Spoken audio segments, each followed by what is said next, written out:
If you are a designer who faces difficulty while designing a logo, then this is the perfect video for you. In this video, I will tell you how you can create a logo in just 5 simple steps that is unique and professional and something that clients actually buy. So for this specific video, we are going to make a logo for a juice brand. Okay, so the name of our brand is Freshio, and to make things faster, I have highlighted the key points. Our target audience is people who are health conscious individuals and who like to consume eco-friendly and ethically sourced products. Brand goal for this juice brand is they offer a range of fresh, organic and natural juices. The juices are eco-friendly and we want to build a loyal customer base. The first step of designing every logo is to collect as much information as you can about the company. So here we have our logo brief and here we have our competitors. So the juice industry is highly competitive and we need to differentiate our branding from the other competitors. So these are some of the competitors: Naked Juice, Odiwala, Evolution Fresh, and as you can see here are their packaging. So the Naked Juice and Odiwala have a generic packaging. Evolution Fresh has some sort of natural packaging. It seems nice. So this packaging seems a bit premium and the rest of the packaging seems a bit generic.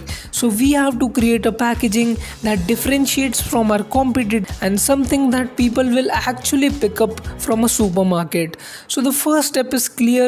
We have collected enough data about the brand, what are the brand goals and what things we need to work on. The second step of designing a logo is to create a mood board. Mood board helps you to visualize your brand before it is even started. So in a mood board you can add typography, product photography, colors, brand pattern, palette, anything that inspires you and that is related to the brand. So here I have used a lot of typography. I am going with sans serif font because I think so that will distinguish from all this packaging. You can create a mood board by collecting inspiration from Pinterest.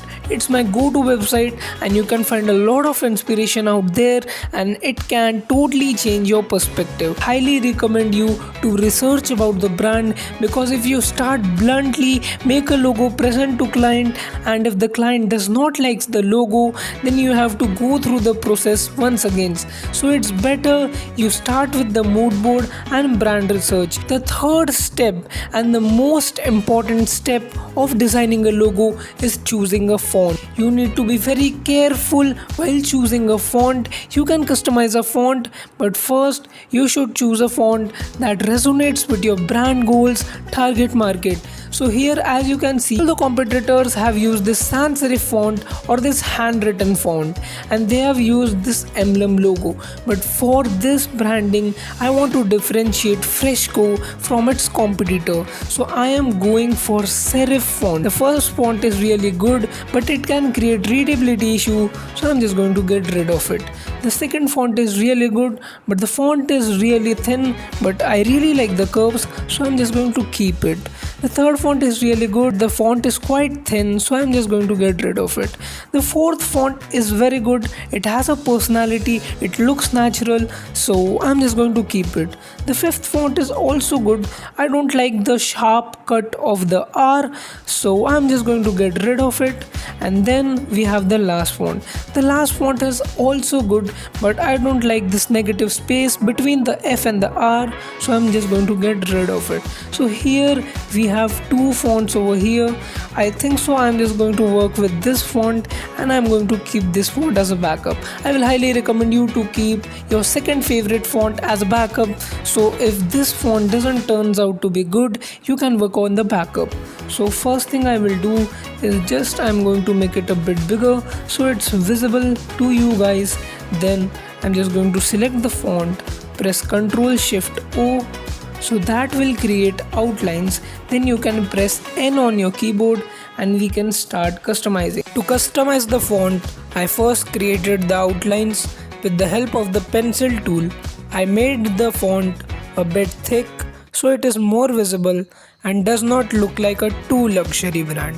It is my first time customizing a serif font, so I had to be a bit cautious I pressed shift on my keyboard wherever I wanted a straight line. The last 3 letters were looking a bit disconnected, so I started customizing the letter H. After some to and fro trial round, I figured it out. I made the curve of H a bit similar to the tail of the R. Overall, after being satisfied with the type, I moved on to the next step. So it's been a while I am playing with the typography and trying to customize. So now it's time to add colors. So for now I was making this in black and white. So let's add some color. So while choosing colors, you have to keep in mind that you want at least 4 colors. 2 colors would be primary colors and 2 colors would be secondary colors. So the primary colors will complement the secondary colors. So I have these 2 colors over here, and then I just have these 2 colors over here.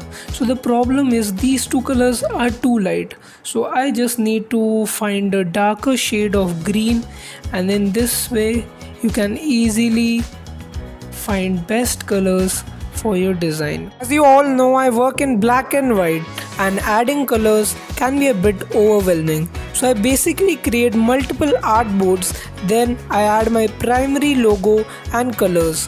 While playing with colors, I keep in mind 2 to 3 points. The first point is how contrasting your colors are.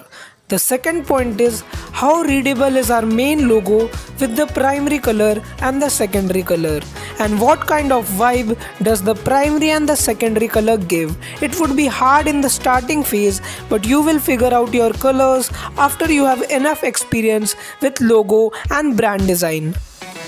So after going to and fro with colors, I think so that this is the best color palette.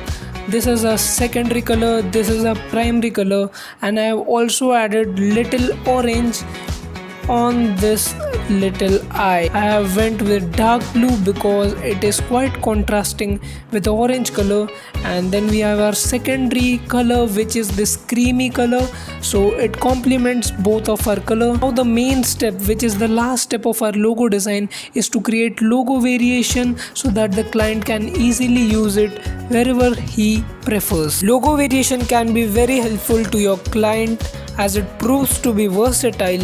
You cannot use your main logo everywhere. I have different process for a logo variation. One is where I create a logo icon, and other is where I just use a letter from the main logo and tweak it a bit. So for this branding, I just customized the letter I and added that little orange color on it. It looks adorable and the curves make it look more organic.